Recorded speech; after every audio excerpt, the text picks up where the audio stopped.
Wow, argatteetta. Okay, hordoftoota keenya jechi salphoo taatee fi baay'ee barbaachisuu taate kutaa keenya 14ffaa kana keessatti isin beekuu qabdan jecha art jettudha. Yeroo baay'ee itti fayyadamna jecha art jettu kana. Egaa faayidaa garaagaraa afur qabdii sadarkaa keessaniif kan ta'u jechuudha. Isheen tokkoffaa bakka ibsuuf, bakka tokko ibsuudhaaf.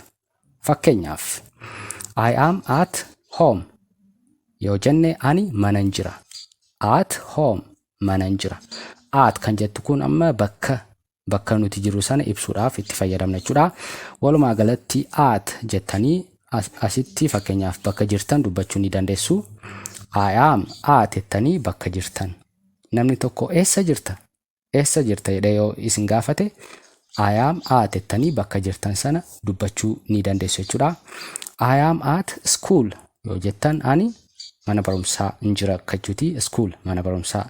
I am at school ani mana barumsaa jira. I am at cafe. Cafe jechuun immoo bakka shaayii fi buna itti dhugnu. Eessa jirta jedhee hiriyaan keessan tokko yoo isiniin bilbile cafe jira akka jechuudha. Egaa jechi at jettu kun bakka sana agarsiiste jechuudha. Bakka agarsiisuudhaaf yookaan bakka ibsuudhaaf jecha at jettu kana fayyadamuu ni dandeenya. I am at jettanii bakka jirtan sana yoo buusan nama kaanitti bakka jirtan himaa jirtu akka jechuuti. Isheen kun faayidaa tokkoffaa jecha salphoo at jettuuti. Faayidaan inni lammaffaa isin beekuu qabdan maal kan jedhudha? Yeroo ibsuudhaaf. Irratti jechuudhaaf. Sa'a 8 irratti, sa'a 2 irratti, sa'a 1 irratti yeroo jechuu barbaannu jecha at jedhu jennee sa'aatii sana dubbanna jechuudha. Fakkeenyaaf I will jecha will jettu gara fuula duraatti taatee ta'uuf deemu tokko ibsuudhaaf itti fayyadamna. I will yeroo jennu ani wanta gara fuula duraatti hojjennu akka jechuudha. I jechuun an akka jechuuti. I will call you at 2 o'clock. Call jechuun immoo bilbiluudha. You jechuun siif. As keessatti siif akka jechuutti hiikamti. I will call you at 2 o'clock. Sa'a 2 irratti siifan bilbila. Egaa jechi will jettu kun taatee gara fuula duraatti ibsuuf akka nu fayyaddu kana dura sirriitti ilaallee turre.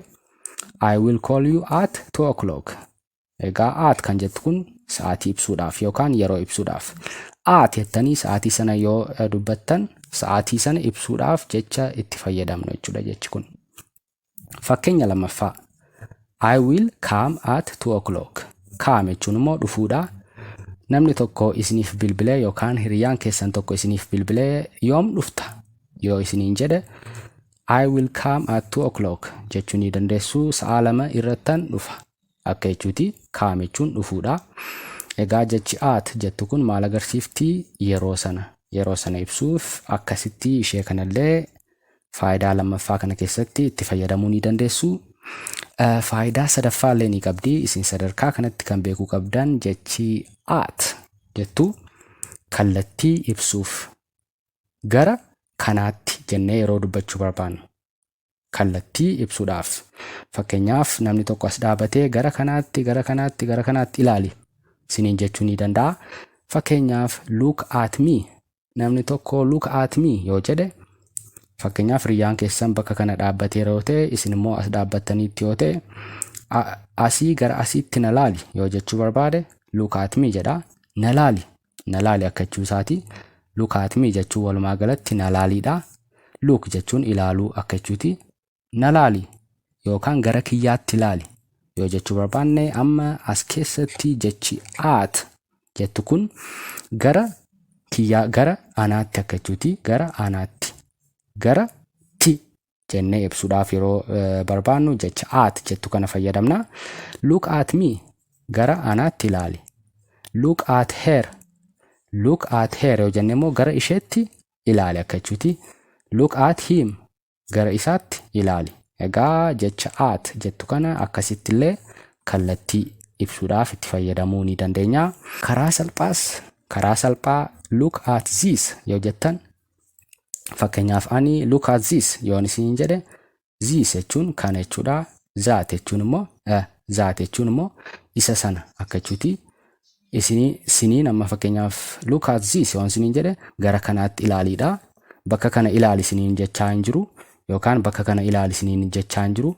Bakka kana ilaali. As fuuldura kana ilaali isiniin jechaa hin jira yookaan maarkarii kana ilaali isiniin jechaa hin jira.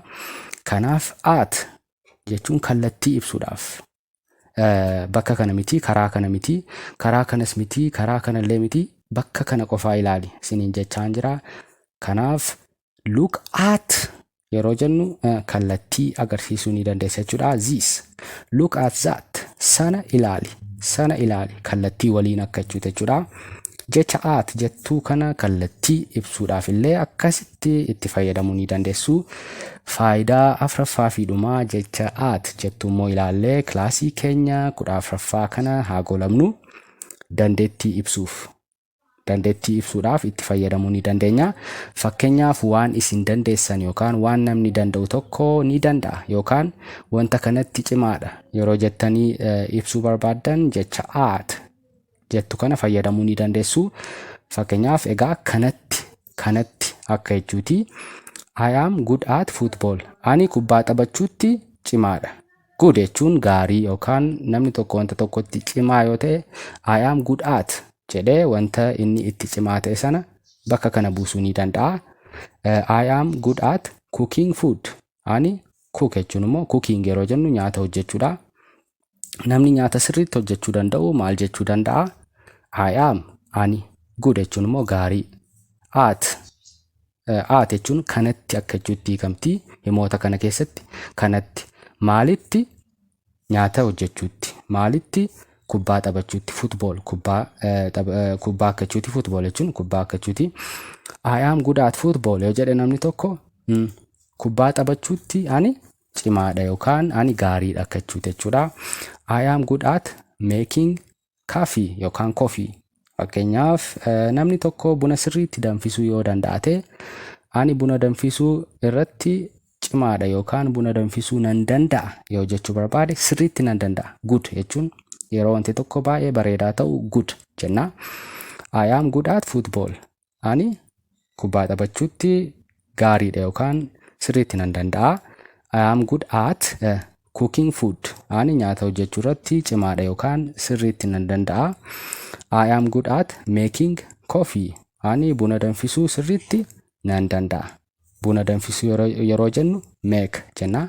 Making coffee yoo jenne buna danfisuu akka jechuudha. Egaa jecha at jettu kana dandeettii ibsuudhaaf kanatti maalitti at football yoo jenne kanatti akka jechuuti. Kubbaa taphachuutti ani cimaadha. At cooking food nyaata hojjechuutti ani cimaadha.